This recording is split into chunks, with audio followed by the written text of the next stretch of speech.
40-45 ton ಬೆಳಿಬಹುದು. 40 KG 45 KG ಮೇಲೆ ಬರ್ತದೆ ಒಂದೊಂದು ಕಾಯಿ.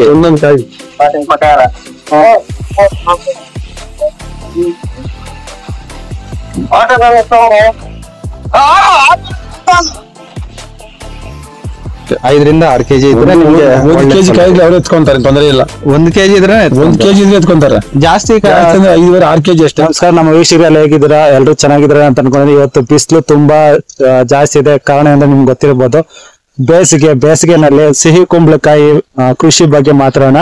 ಪ್ರಗತಿಪರ ರೈತರು ಅವರು ಮತ್ತಷ್ಟು ಮಾಹಿತಿಗಳನ್ನ ಸಿಹಿ ಕುಂಬಳಕಾಯಿ, ಮಾಮೂಲಿ ಬೂದು ಕುಂಬಳಕಾಯಲ್ಲಿ ನಮ್ಮ ಕೃಷಿಕರಿಗೆ ಅಂದ್ರೆ ನಮ್ಮ ವ್ಯೂವರ್ಸ್ಗೆ ಇನ್ಫಾರ್ಮೇಶನ್ ಕೊಟ್ಟಿದ್ವಿ. ಸಿಹಿ ಕುಂಬಳಕಾಯಲ್ಲಿ ಇನ್ಫಾರ್ಮೇಶನ್ ಇಲ್ಲ, ಅದು ವೆರೈಟಿ ಯಾವುದು, ಕೃಷಿ ಹೇಗೆ, ಅದು ಒಂದು ಎಕರೆನಲ್ಲಿ ಯಾವ ರೀತಿ ಇಳುವರಿ ಪಡಿಬಹುದು, ಎಲ್ಲಾ ಮಾಹಿತಿಗಳನ್ನ ನಮ್ಮ ವೀಕ್ಷಕರ ಜೊತೆ ಹಂಚಿಕೊಳ್ಳಲಿದ್ದಾರೆ. ಈ ವಿಡಿಯೋ ನೀವು ಕೊನೆವರೆಗೂ ನೋಡಿ, ಇಂಟ್ರೆಸ್ಟ್ ಆಗಿರುತ್ತೆ. ಸರ್ ನಮಸ್ಕಾರ ಸರ್. ನಮ್ಮ ವೀಕ್ಷಕರಿಗೆ ಈ ಕೃಷಿ ಬಗ್ಗೆ ಹೆಚ್ಚಿನ ಮಾಹಿತಿಗಳನ್ನ ತಿಳಿಸ್ಕೊಡ್ಬೇಕು ಅಂತ ನಾವು ಕೇಳ್ಕೊಂತ ಇದೀವಿ ಸರ್. ಅಣ್ಣ, ಈ ಕುಂಬಳಕಾಯಿ ಬೆಳೆ ಎಷ್ಟು ವರ್ಷಗಳಿಂದ ಮಾಡ್ತಾ ಇದೀರ ಅಣ್ಣ ನೀವು? ನಾವು 25 ವರ್ಷದಿಂದ ಮಾಡ್ತಾ ಇದೀವಿ ಸರ್. 25 ವರ್ಷ ಬೆಳೀತಾ ಇದ್ದೀವಿ. 99ರಿಂದ 26 ವರ್ಷ ಆಯ್ತು. ಹಂಗಾದ್ರೆ ತುಂಬಾನೇ ಗ್ರಿಪ್ ಇರುತ್ತೆ ನಿಮ್ಗೆ ಈ ಬೆಳೆ ಬಗ್ಗೆ. ಬೂತ್ ಕುಂಬಳಕಾಯಿ, ಸ್ವೀಟ್ ಕುಂಬಳಕಾಯಿ 99ರಿಂದ ಮಾಡ್ತಾನೆ ಇದೀವಿ. ಓಕೆ ಅಣ್ಣ, ಈಗ ಮುಖ್ಯವಾಗಿ ನಾವೇನಂತ ಹೇಳಿದ್ರೆ ಗಮನಿಸಬೇಕಾಗಿರೋದು ತಳಿ ವಿಚಾರ ಬರ್ಬೇಕಾಗುತ್ತೆ. ಯಾವುದೇ ಒಂದು ಬೆಳೆ ಸೆಲೆಕ್ಟ್ ಮಾಡಿದಾಗ್ಲೂ ಅಷ್ಟೇ, ಯಾವ ತಳಿ ಚೆನ್ನಾಗಿ ಮಾರ್ಕೆಟಿಂಗ್ ಆಗುತ್ತೆ, ಯಾವ ತಳಿ ಚೆನ್ನಾಗಿ ಈಲ್ಡ್ ಬರುತ್ತೆ, ಇದೆಲ್ಲ ಡೌಟ್ ಇರ್ತದೆ ಅಣ್ಣ. ಈಗ ನೀವು ಸೆಲೆಕ್ಟ್ ಮಾಡೋಂತ ತಳಿ ಯಾವ್ದಣ್ಣ? ಸರ್ ಭೀಷ್ಮ ಅಂತ ಬರ್ತದೆ. ಈಗ ನಾಟಿ ಬರ್ತಾ ಇತ್ತು, ಈ ಒಳ್ಳೆ ಹೈಬ್ರಿಡ್ ತಳಿಗೆ ಬಿಟ್ಟಿದ್ದಾರೆ ಭೀಷ್ಮ ಅಂತ ಹೇಳಿ. ಒಳ್ಳೆ ಇಳುವರಿ ಬರ್ತದೆ. ವೆಲ್ಕಮ್ ಸೀಡ್ಸ್ F1 ಅಂತ ಹೇಳ್ಬಿಟ್ಟು ಒಳ್ಳೆ ಇಳುವರಿ ಬರ್ತದೆ ಅಣ್ಣ. ಈಗ ಈ ಬೆಳೆಗೆ ಕಾಲಾವಧಿ ಎಷ್ಟಣ್ಣ? ಎಷ್ಟು ದಿನ ಇಟ್ಕೋಬೇಕು ಬೆಳೆ? 3 ತಿಂಗಳು ಅಷ್ಟೇ. 3 ತಿಂಗಳಿಗೆ ಫಸ್ಟ್ ಬಂದ್ಬಿಡ್ತಾ ಇತ್ತು. ಮೇಂಟೆನೆನ್ಸ್ ಯಾವ ರೀತಿ ಅಣ್ಣ? ನೆಲದ ತಯಾರಿಗೆ ಬಂದಾಗ ಯಾವ ರೀತಿ ಗೊಬ್ಬರ ಏನಾದ್ರು ತಾಕತ್ತಿಲ್ಲ ಇಳುವರಿ ಬರೋದಿಲ್ಲ. ನೀರಾವರಿ ವಿಚಾರದಲ್ಲಿ ಸರ್ ಡ್ರಿಪ್ ಬೆಟ್ರ ಸ್ಪ್ರಿಂಕ್ಲರ್ ಬೆಟ್ರ ಸರ್? ಇದಕ್ಕೆ ಡ್ರಿಪ್ ಸ್ಪ್ರಿಂಕ್ಲರ್ ಕೆಲಸ ಮಾಡ್ತದೆ. ಗಿಡ ಅಂತರ ಸರ್ ಸಾಲಿಂದ ಸಾಲಿಗೆ 12 ಅಡಿ, ಸಾಲಿಂದ ಸಾಲಿಗೆ 12 ಅಡಿ ಆದ್ರೆ ಮಾತ್ರ ಕಾಯಿ ಇಳುವರಿ ಬರೋದು. ಹತ್ರ ಆಗಿದ್ರೆ ಬರೀ 9 ಕಡೆ ಬರ್ತೈತೆ, ಇಳುವರಿ ಬರೋದು. ಬರೀ ಗಿಡ ಪದೇ ತರ ಅದೇ ತರ ಬಿಡ್ತದೆ. 12 ಅಡಿಗೆ ಹಾಕ್ಬಿಟ್ಟು ಕರೆಕ್ಟ್ ಮೊಳಗೊಂದು ಬೀಜ ಉಳ್ಬೇಕು. ಮೊಳಕಾದ್ರೆ 2.5 ಅಡಿಗೆ ಬೀಜ ಉಳ್ಬೇಕು. 2.5 ಅಡಿಗೆ ಒಂದು ಬೀಜ. ಸಾಲಿಂದ ಸಾಲಿಗೆ 12 ಅಡಿ. 12 ಅಡಿ. ನಾವೀಗ ನೋಡ್ತಾರೆ ತೋಟದಲ್ಲಿ ಅಷ್ಟು ಅಂತರ ಇದೆ ಸರ್. ನೋಡಿ, ಈ ಕಡೆ ಓಡೋದಕ್ಕೂ ಜಾಗ ಇಲ್ಲ, ಕಾಯಿಗಳು ಅಷ್ಟೇ ಒಂದು ಕಡೆನಿಂದ ಇದೆ, ಸೇಮ್ ಅಂತರ ಕೊಟ್ಟಿದ್ರೆ ಸಾಲಿಂದ ಸಾಲಿಗೆ. ಅದೇ ನೋಡಿ ಇಲ್ಲಿ ಇದೆಯಲ್ಲ, 10-12 ಅಡಿ. 12 ಅಡಿ ಸರಿ. ಒಳ್ಳೆ ಬೆಳೆ ಇದೆ, ಒಳ್ಳೆ ಬೆಳೆ ಆಗಿದೆ ಅಣ್ಣ. ಈಗ ಇನ್ನೊಂದೇನಂತ ಹೇಳಿದ್ರೆ, ಈಗ ನೆಲ ತಯಾರಿಗೆ ಬಂದಾಗ ಕೊಟ್ಟಿಗೆ ಗೊಬ್ಬರ ಇದಾಯ್ತು, ಕೋಳಿ ಗೊಬ್ಬರ 2 ಆಯ್ತು. ಆಮೇಲೆ ಬೆಳೆ ಡಿಸ್ಟೆನ್ಸ್ ಎಲ್ಲ ಗೊತ್ತಾಯ್ತು. ಇನ್ನ ಬೆಳೆ ಹಾಕದ್ಮೇಲೆ ಗೊಬ್ಬರಗಳೇನಾದ್ರು ಕೊಡ್ತೀರಾ ಅಂತ? 1 ತಿಂಗಳಾದ್ಮೇಲೆ ಮೊಳಕೆ ಬರ್ತದಲ್ಲ, ಸ್ವಲ್ಪ ಗಿರಿ ಸ್ವಲ್ಪ ಕೊಟ್ಕೊಂತೀವಿ ಅಷ್ಟೇ. DAP ಇಂಡಿ ಹಂಗೆ ಮಿಕ್ಸ್ ಮಾಡಿ ಹಾಕ್ಬಿಟ್ಟು ಪಟ ಮಾಡ್ಬಿಡ್ತೀವಿ ಅಷ್ಟೇ. ಮಣ್ಣು ಯಾರು ಹಾಕ್ಬಿಟ್ರೆ ಸಾಕಷ್ಟು ಅಷ್ಟು ಬೇಜಾನ್ ಬರ್ತಾ ಇದೆ ಅಣ್ಣ. ಇದಕ್ಕೆ ರೋಗ ಲಕ್ಷಣಗಳು ಬರೋದಾದ್ರೆ ಯಾವ್ಯಾವ ರೀತಿಯಾದ ರೋಗಗಳೆಲ್ಲ ಇಳಿ ಸೊಳ್ಳೆ ಬರ್ತದೆ. ವೈಟ್ ಪ್ಲೇ ವಾರಕ್ಕೋಸ್ಕರ ಹೊಡೆಯಬೇಕು. ಮತ್ತೆ ಅಣ್ಣ, ಊಜಿ ಸಮಸ್ಯೆ ಏನಾದ್ರು ಕಾಡುತ್ತೆ? ಊಜಿ ಸಮಸ್ಯೆ ಬರುತ್ತಾ? ಮೊದ್ಲು ಇಲ್ಲ, ಈಗ ಒಂದು 5 ವರ್ಷದಿಂದ ಜಾಸ್ತಿ ಆಗಿರೋದು ಊಜಿ ಸಮಸ್ಯೆ. ಮೊದ್ಲು ಕಾಲ ಏನು ಇರ್ತಾ ಇರಲಿಲ್ಲ. ಎಷ್ಟ್ ದಿನಕ್ಕೊಮ್ಮೆ ಔಷಧಿ ಹೊಡಿತೀರಣ್ಣ? ವಾರಕ್ಕೊಂದ್ಸಲ ಹೊಡಿಬೇಕು. ವಾರ ಹೊಡೆದ್ರೆ ಕರೆಕ್ಟ್ ಆಗಿ ಕಾಯಿ ಚೆನ್ನಾಗಿ ಬರ್ತದೆ. ಇಲ್ಲಾಂದ್ರೆ ಊಜಿ ಪಿಂಡಿ ಏನ್ ಮಾಡ್ತದೆ ಅಂದ್ರೆ ಒಳ ಬೀಜ ಬರ್ತದೆ. ಅದೇ ಅದ್ ಕಚ್ಚಿಬಿಟ್ಟು ಹೋದ್ರೆ ಒಳಗಡೆ ಹುಳ ಪಸೆ ಹೋಗ್ಬಿಡ್ತದೆ. ಇದನ್ನ ಹೊರತು ಹತೋಟಿಗೆ ಈ ಕ್ರಮ ಯಾವ ರೀತಿ ಅಣ್ಣ? ಏನ್ ಔಷಧಿ ಹೊಡಿತೀರಾ ಅಥವಾ ಏನಾದ್ರು ಬೇರೆ ತರ ಒಂದ್ ಹೊಡಿತಾ ಇದೀವಿ. ಬೆಲೆಲ್ಲ ಆಗ್ತಾ ಇರ್ತೀರಿ ಅಲ್ಕೊಂಡು ಸೊಳ್ಳೆ ಪದ ಇದೆಲ್ಲ ನೀವು ಕೆಮಿಕಲ್ ಜಾಸ್ತಿ ಬಳಕೆ ಮಾಡೋದ್ ಬೇಡ ಅಂತ ಆ ರೀತಿ ವಿಧಾನನ ಆಯ್ಕೆ ಮಾಡ್ಕೊಳ್ತೀರಾ. ಇನ್ನ ಅದನ್ನ ಹೊರತುಪಡಿಸಿ ಅಣ್ಣ, ಬೇರೆ ರೋಗಗಳು ಅಂತ ಹೇಳಿದ್ರೆ ಈಗ ನೋಡಿ, ಎಲೆ ಏನಾದ್ರು ಕಲರ್ ಚೇಂಜ್ ಆಗೋದು, ಈ ರೀತಿ ರೋಗಗಳೆಲ್ಲ ಬರುತ್ತಾ? ಬರ್ತದೆ ರೋಗ ಬಂದ್ಬರ್ತದೆ.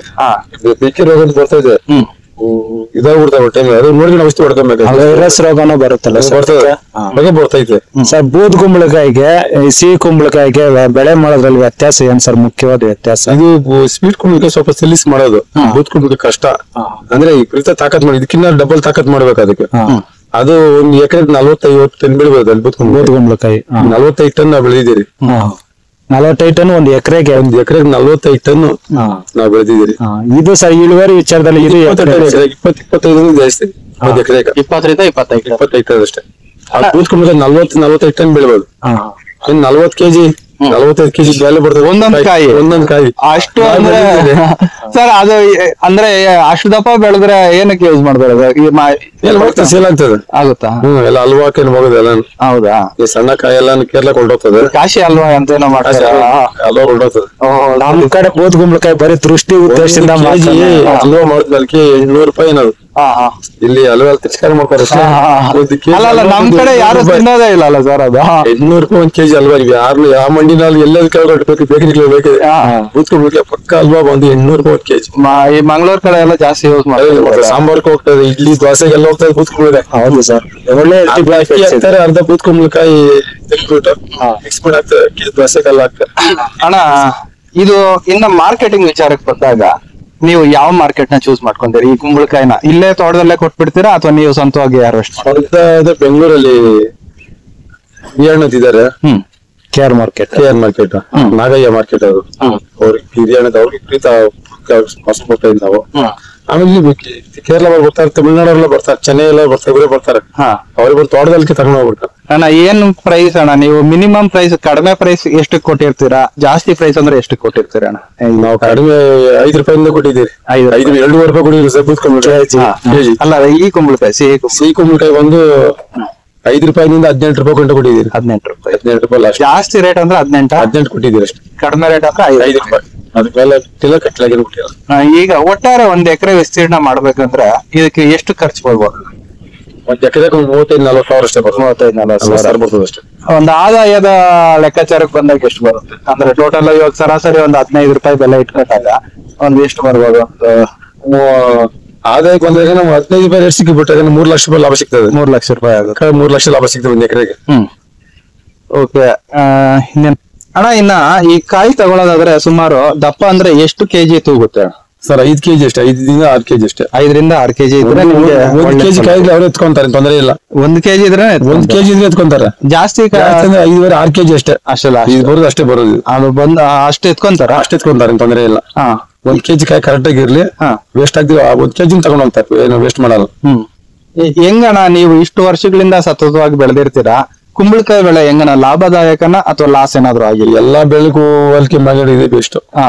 ಲಾಸ್ ಅನ್ನೋದಿಲ್ಲ, ಖರ್ಚು ಕಡಿಮೆ ಇಲ್ಲ. 30-40 ಸಾವಿರ ರೂಪಾಯಿ 1 ಎಕರೆಗೆ. ನೀವ್ ಹೇಳ್ದಂಗೆ 5 ರೂಪಾಯಿ ಬೆಲೆ ಮಾರಿದ್ರೇನೋ 20 ಅಂತ ತೆಗೆದ್ರೆ 1 ಲಕ್ಷ ರೂಪಾಯಿ. 1 ಲಕ್ಷ ಆಗ್ತದೆ. 40 ಸಾವಿರ ಇನ್ವೆಸ್ಟ್ ಮಾಡಿರ್ತೀರಿ ಅಷ್ಟೇ. 10 ರೂಪಾಯಿ 15 ರೂಪಾಯಿ ಮಾಡಿದ್ರೆ ಲಾಭ ಬರ್ತದೆ. ಮತ್ತೆ ನೀರಾವರಿ ವಿಚಾರಕ್ಕೆ ಬಂದಾಗ ಅಣ್ಣ ಎಷ್ಟು ದಿನಕ್ಕೊಮ್ಮೆ ನೀರ್ ಕೊಡ್ತೀರಣ್ಣ? 5 ದಿವಸಕ್ಕೆ ನೀರ್ ಹಾಕಿ ವಿಪರೀತ ನೀರ್ ಬೇಕಿತ್ತು. ಫಸ್ಟ್ ನೀರಂತೂ ಬೇಕೇ ಬೇಕು. ಇಲ್ಲ ಅಂಬು ಮುದ್ದೆ ಹೋಗಲ್ಲ, ಕಾಯಿ ಬಿಡಲ್ಲ, ಸೈಜ್ ಬರಲ್ಲ. ನೀರ್ ವಿಪರೀತ ನೀರ್ ಬೇಕು. ನೀರು ಅಂದ್ರೆ ಎಷ್ಟ್ ದಿನಕ್ಕೆ ಒಂದ್ಸಲಿ ಕೊಡ್ತೀರಾ? 4 ದಿವಸ 3 ದಿವಸ ಹಾಕ್ತಾ ಇರ್ತೀವಿ. ಎಷ್ಟ್ ಅವರ್ ಕೊಡ್ತೀರಾ? 6 ಅವರ್ 7 ಅವರ್ ಕರೆಂಟ್ ಕೊಡೋದು 6 ಅವರ್. 3 ದಿವಸ ಕೊಡ್ತಾರೆ, 3 ಅವರ್ ಬಿಟ್ಬಿಡ್ತೀರಿ. ನೀರ್ ಬಿಟ್ರೇನೆ ಒಳ್ಳೆ ಕಾಯಿ ಇಳುವರಿ ಬರೋದು. ಮಳೆಗಾಲದಲ್ಲಿ ಅಷ್ಟು ಕೇಳಲ್ಲ, ಬೇಸಿಗೆ ನೀರ್ ಬಿಡಬೇಕು. ಇವಾಗ ಪ್ರೆಸೆಂಟ್ ರೇಟ್ ಏನಿದೆಯಣ್ಣ ಇದಕ್ಕೆ? 5 ರೂಪಾಯಿ ಇದೆ ಸರ್. 5 ರೂಪಾಯಿ ಕೊಟ್ಟಿದ್ದೀರಿ. ಡೌನ್ ಇದೆ ಈಗ ಅವರೇ ತಗೊಂಡೋಗಿ 5 ರೂಪಾಯಿ. 5 ರೂಪಾಯಿ ಹಂಗೆ ಕೂಲಿ ಎಲ್ಲ ಅವ್ರದ್ದೇ, ಬಾಡಿಗೆ ಎಲ್ಲ ಅವ್ರಿಗೆ ತೂಕ ಹಾಕೊಡೋದು ತೂಕ ನಮ್ದಷ್ಟೇ. ಇನ್ನ ಕುಂಬಳಕಾಯಿ ಯಾರಾದ್ರೂ ಬೆಳೆಯೋರು ಇದ್ರೆ ಅವ್ರಿಗೆ ನಿಮ್ ಕಡೆಯಿಂದ ಏನಾದ್ರು ಒಂದ್ ಸಲಹೆ ಕೊಡೋದಾದ್ರೆ ಏನ್ ಕೊಡ್ತೀರಾ? ಅದು ಭೂಮಿ ಒಳ್ಳೆ ಫಲವತ್ತತೆ ಮಾಡ್ಬೇಕು, ಬೀಜ ಒಳ್ಳೆ ಬೀಜ ಹಾಕ್ಬೇಕು, ಒಳ್ಳೆ ತಳಿ ಬೀಜ ಹಾಕ್ಬೇಕು. ಯಾರೋ ಕೊಡ್ತಾರೆ ಬೀಜ, ಅದು ಕೆಲಸ ಮಾಡಲ್ಲ ಅಷ್ಟೇ, ಇಳುವರಿ ಬರಲ್ಲ. ಬೀಜದ ಸೆಲೆಕ್ಷನ್ ಕರೆಕ್ಟ್ ಆಗಿ ಬೀಜನೇ ಬೀಜ ಕರೆಕ್ಟ್ ಆಗಿದ್ರೆ ಮಾತ್ರ ಅದು ಬರೋದು. ಬರ್ತದೆ. ಭೂಮಿ ತಾಕತ್ ಮಾಡ್ಬೇಕು, ಭೂಮಿ ಫಲವತ್ತು ಮಾಡ್ತಿದ್ದು ಇಳುವರಿನೇ ಬರಲ್ಲ. ಹಾಗೆ ಸರ್, ಇದನ್ನ ಒಳ್ಳೆ ಬೆಲೆ ಅಂದ್ರೆ ಸರ್ ಯಾವ ಸೀಸನ್ ಅಲ್ಲಿ ನಾಟಿ ಮಾಡ್ಕೊಂಡ್ರೆ ಪರವಾಗಿಲ್ಲ ಅಂತ ನಿಮ್ ಅನ್ಬೋದಲ್ಲಿ ಸರ್? ಈ ತರ ತಿಂಗಳಲ್ಲಿ ಮಾರ್ಬೇಕಾಗಿತ್ತು, ಹೋದ ವರ್ಷ ಮಾರಿತ್ತು. ಜನವರಿ, ಫೆಬ್ರವರಿ, ಮಾರ್ಚ್ 15 ರೂಪಾಯಿ, 10 ರೂಪಾಯಿ, 12 ರೂಪಾಯಿ, 15 ರೂಪಾಯಿ ಬಿಟ್ಟೇ ಇಲ್ಲ. ಈ ಸರಿ ಕಡಿಮೆ ಆಗಿರೋದು. ಕಾರಣ ಗೊತ್ತಿಲ್ಲ, ಇಳುವರಿ ಜಾಸ್ತಿ ಇರ್ತದೆ ಎಲ್ಲ ಕಡೆ ಹಾಕ್ಬಿಟ್ಟಿರ್ತಾರ ಅನ್ಸುತ್ತೆ. ಅದೇ ಈಗ ಒಟ್ಟಾರೆ ಇದು ಬಂದು ಕೋಲ್ಡ್ ಟೈಮ್ ಅಲ್ಲಿ ಈ ಚಳಿಗಾಲದಲ್ಲಿ ಬೆಳೆದಾಗ ಒಂದು ಉತ್ತಮವಾದ ಬೆಲೆ ಬೆಳೆ ಬರ್ತದೆ. ಹೋದ ವರ್ಷ ಇತ್ತು, 2 ವರ್ಷದಲ್ಲಿ ಇತ್ತು.